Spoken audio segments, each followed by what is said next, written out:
At sa sobrang taas na nga ng presyo ng gas, nag-skate ako papuntang dagat. Pero samahan nyo kami. Dumaan kami sa Kaybyang Tunnel. Papunta nga pala kami sa Nasugbu, Batangas. On the way nga, may nakita kaming monkey. Oh, ang cute niya, oh. Bago nga natin i-end itong ating skate vlog, ay magbabasa tayo ng comments. Kaya stay tuned. Napakaganda at napakatahimik mag-skate dito sa Batangas. Oh, tingnan nyo naman yung view natin. Dagat. At happy holidays nga pala, guys. Holy Week na ngayon. Comment nyo naman saan kayo nagbabakasyon kasi feeling ko lahat tayo nagbabakasyon ngayong Holy Week. Happy holidays! Sana nag-enjoy din kayo ngayon kung nasan man kayo. Ang goal nga namin ay makapunta sa Pico del Oro. Ayan, samahan nyo kami sa aming day 1. We're here. O, tingnan nyo, sobrang linis dito. At dahil magbibilad tayo sa araw ngayon, sunblock muna. Vaseline ako. Disclaimer, hindi po ito sponsored vid. Pero baka naman, Vaseline. Sponsored yarn.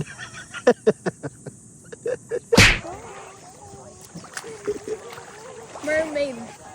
Dagat siya. Mermaid ako for today. Mermaid. Daming isda.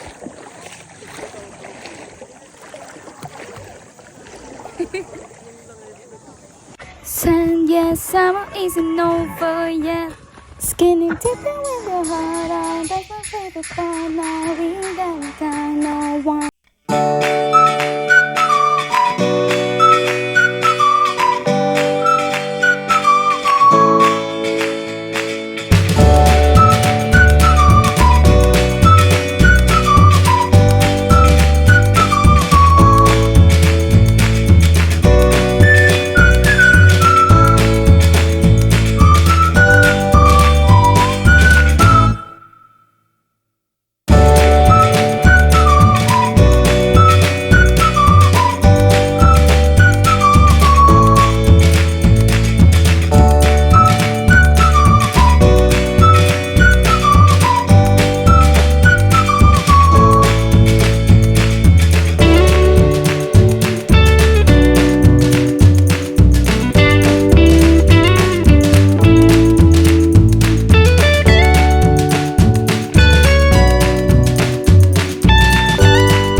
Oh, pwede na ba akong singer? Sabihin nyo lang kung gusto nyo.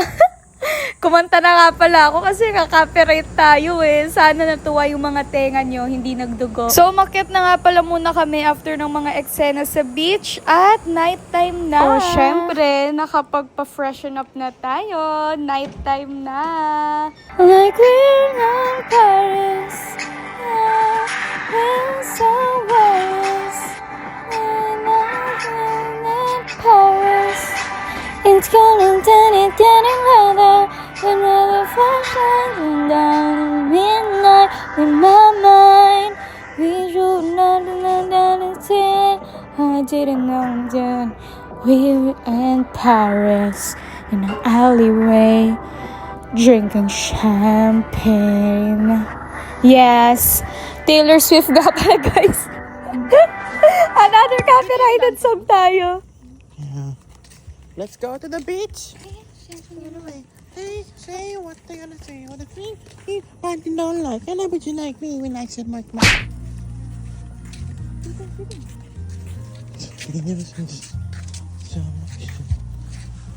O diba, puro lang tayo kaartehan tonight. Ayaw mo na magbasa ng paa? Ako lang ba yung natatakot sa dagat kapag gabi na, ta super dilim? Kasi hindi mo nakikita, para bang may lalabas na something sa dagat, tapos kukunin ka. Kaya sabi ko, kumain na lang kami kasi super dilim na sa dagat. Nagtampisaw lang kami ng pasaglit. Day 1 of night tour. Yeah. Hi, nandito tayo ngayon sa Bali. Ayan, dito na tayo. Bali. Ay, hindi pa tayo. Ay, hindi na ba tayo? Dito na. Ako tayo. Ayan, habang kumakain tayo, magbabasa muna tayo ng comments. Let's go! Comment number 1. Sabi ni Williams, nakakawala ka talaga ng stress, Miss Neisha. Keep it up, more blessings to come. Comment number 2. Sabi ni Miss Tess, pinanood po kita at inulit-ulit ko pa sa YT. Can't get enough of you. Sobrang galing mo kasi. Gusto ko ulit mag-skate. Kaya pa ba kahit 50 na ako? Sana may magbigay ng skate. Baka naman po. Comment number 3. Sabi ni Miss Pai, you are living my childhood dream watching from USA. Comment number 4. Sabi ni Miss Jezabel, super galing, nakaka-proud, ang ganda-ganda pa at bait. Kaka-proud, I'm sure proud na proud parents mo sa'yo. Nakakatuwa ka palagi, ate. Love ya. More vlogs at collaboration, sana makita ka namin sa TV or commercial. At sabi ni Miss Miles, hello nak, pangarap ko nung bata pa ako na matuto niyan. Kaso, hindi talaga ako matuto, di ko kaya. Ngayon, senior na ako, pero lagi kita pinapanood bago ako mag-sleep. Nakakatuwa lang. Mag-iingat ka lagi, nak.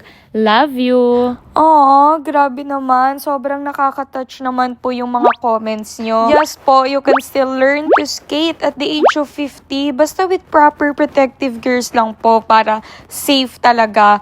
It's never too late to start skating. Kaya guys, walang certain age na hindi na pwede mag-skate. Any age, pwede mag-skate. Super normal lang yun sa ibang bansa. Kahit mga grandma na sila, grandparents, talagang nagsiskate pa sila sa mga rink. Napapanood ko yun. Salamat po sa mga nanonood pa sa atin from USA pa. Buti na lang, nakakawala ko ng mga stress nyo. Kasi yun lang po talaga yung gusto ko pag nanonood kayo ng skate vlogs ko. To bring joy, love, and positive energy lang talaga. Kaya maraming salamat po sa mga support nyo. Mahal ko kayo. Time check. Anong oras na? Mga 5:17. 5:17 a.m. guys. Wala pa halos, Ang goal natin ay umabot sa sunrise. sunrise. This the outfit shot. Outfit siya guys. Parang yung mga pinagsiskate ko lang. Yeah, actually, yung mga pang-skate niya, pang-beach talaga. Oo, ready na yun talaga. Ano to? Nandito siya sa puno na to. Cute. Ang ganda ng tunog niya. Bukan pa ba siya? Nag-usap sila. Gusto. Angat ako dito.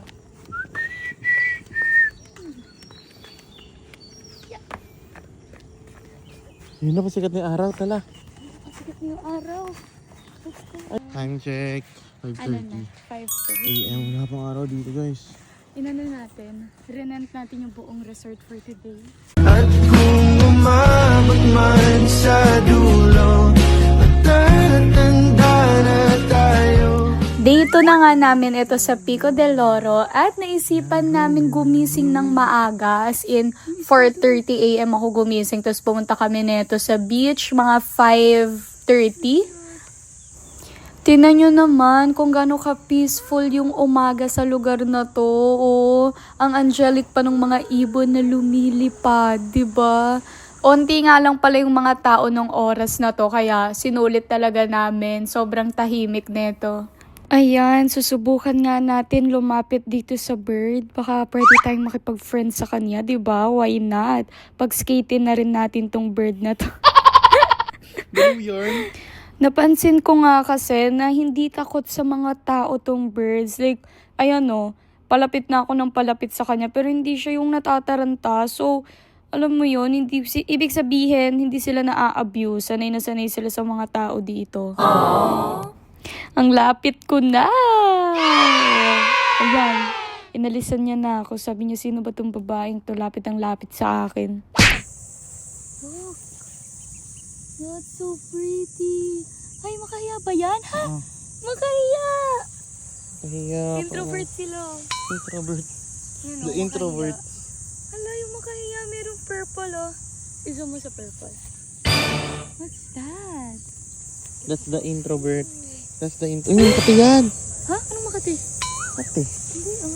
Sobrang saya ko nga sa lugar na to. Tinan nyo naman, she's glowing. Diba? Na-in-love talaga ako sa lugar na to, guys. Kasi punong-puno ng nature. Tapos, andyan lang yung beach. Alam mo yun, sobrang peaceful sa lugar na to. Kaya, enjoy na enjoy ako kasi parang ang bagal-bagal ng oras dito, ganun. Ang dami naming time para mag-ikot-ikot. And yes po, opo, nakapaapo ako ngayon. Kinabit ko siya for today's agenda. Tingnan nyo naman kung gaano kalinis at ka-clear yung water dito, oh. Wow. Super sarap nga pala mag-swimming sa dagat na to kasi hindi siya maalon, tahimik, ganun. Split ako! Yes! Ang flexible nga natin sa lugar na to. Baka dahil super relax ng katawan ko dito. Nagulat niya ako kasi isang beses ko pa lang na-exercise yung splits ko. O outfit check na tayo. Kasi after ng beach, sa swimming pool naman kami. Pero on the way, may napansin akong magandang bulaklak. Gandang-ganda nga ako sa bulaklak na to. Pero di ko sure kung flower ba to. Comment nyo naman kung anong klaseng flower ba to. Kasi para siyang bulaklak sa Rapunzel, kung alam nyo yun. At sa sobrang daming ang pwedeng gawin sa resort na to, meron pa silang gym sa loob. O diba? After nyo magdagat, gym siya. Gym ako.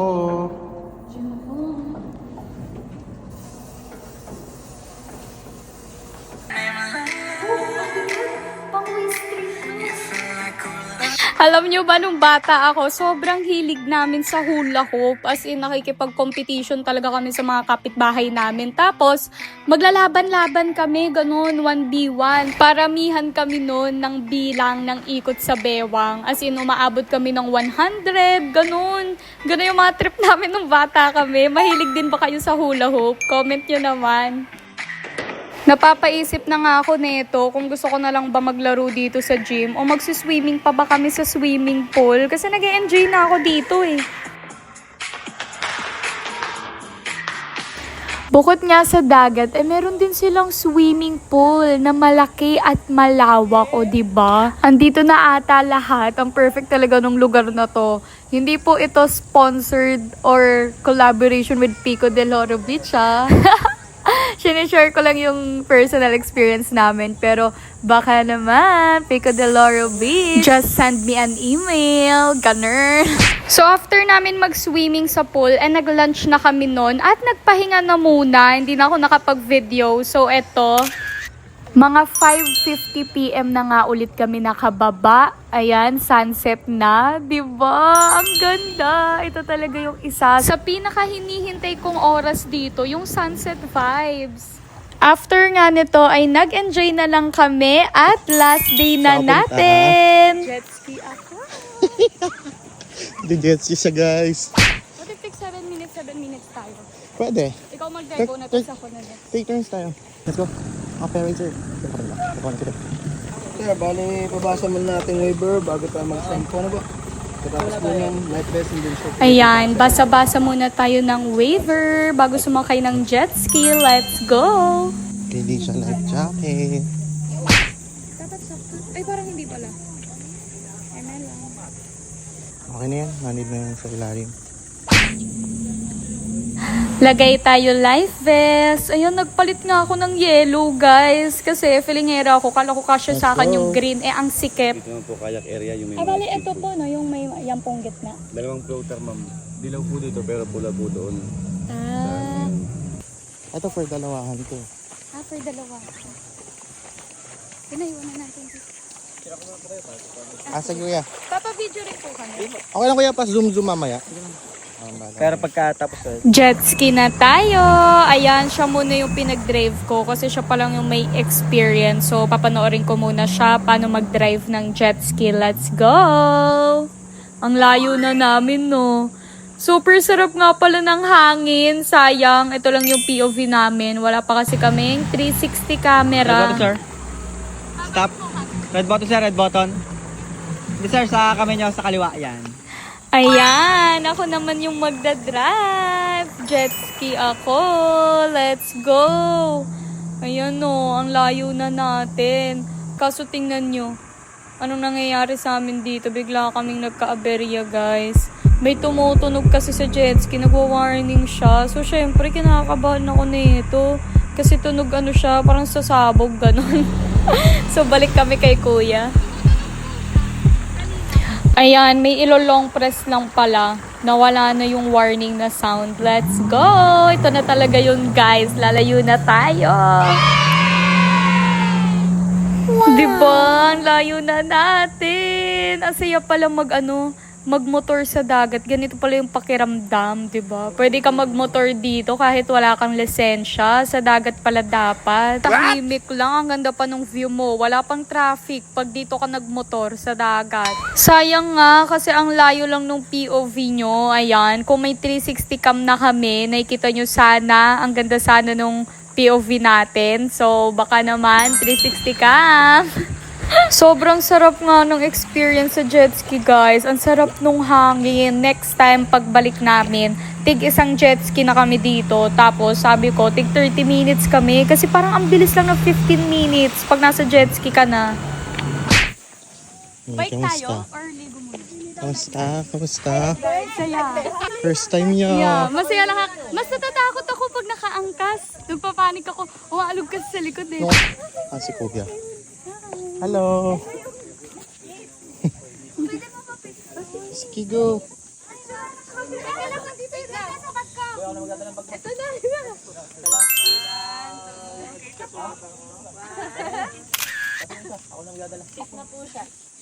Hi po kayo sa vlog. Namukhaan na lang tayo sa Batangas. Jet ski unlocked. Bucket list unlocked sa jet ski. Andito nga ulit kami kasi meron kaming naaya mag-UFO. Nakasama kami sa kanila. 3 lang kasi sila. Tapos, tinanong namin kung pwede kami sumama Pwede kasi tayo. 2 lang Nakaupo ba kami. to? Tapos, Nakadakad. dyan naman sila agad. Kaya tara, samahan nyo kami. UFO tayo. Yung nandito yung mahuhulog sa gilid. Gigitna na lang ako. Sige, doon na kayong mga babae dito. Kami na. Guys, namit kami sila. Kit. Okay lang nag-video kami, pre. Okay lang. Vlog kasi kami. Ang kasama namin si Kit, si Ian, tsaka si, ano pala? Si Keisha. Nalala ko agad eh kasi katunog ko eh. Yan. Kapit ka maigi doon na. Ayun mo yung mga nasa, yung mga reels mo mga kaganon. Yeah. Hindi na yung band. Ikaw nahulog ah. Gusto mo gumit na? Dito ako sa may gilid. Nakakas naman, shape yan. Picture muna habang kompleto pa kami. Shoutout nga pala kay Kit, Keisha, and Ian. Pati na rin kay tatay na chill lang sa likod. Ayan, hindi na namin alam kung tama ba yung desisyon namin. Kung bakit kami andito. Tawa lang kami ng tawa nito. Pero sa totoo lang, ang sakit ng mga katawan namin. Talagang nagtatalbugan kami na parang mga sardinas. Medyo kabado ako dyan eh. Kasi nasa gilid ako. Tapos, hindi namin sure kung last day na ba namin ito sa Earth kasi pinapalipad talaga kami.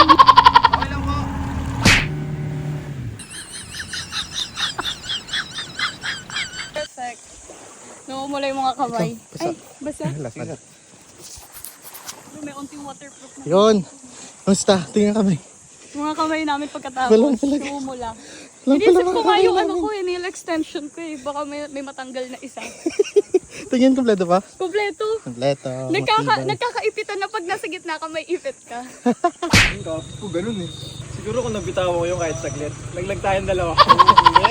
Kung umabot ka hanggang dulo, thank you so much for watching. Hanggang sa susunod na ating skate trip, samahan nyo ulit kami ah. Bye. Thank you, thank you. Thank you so much.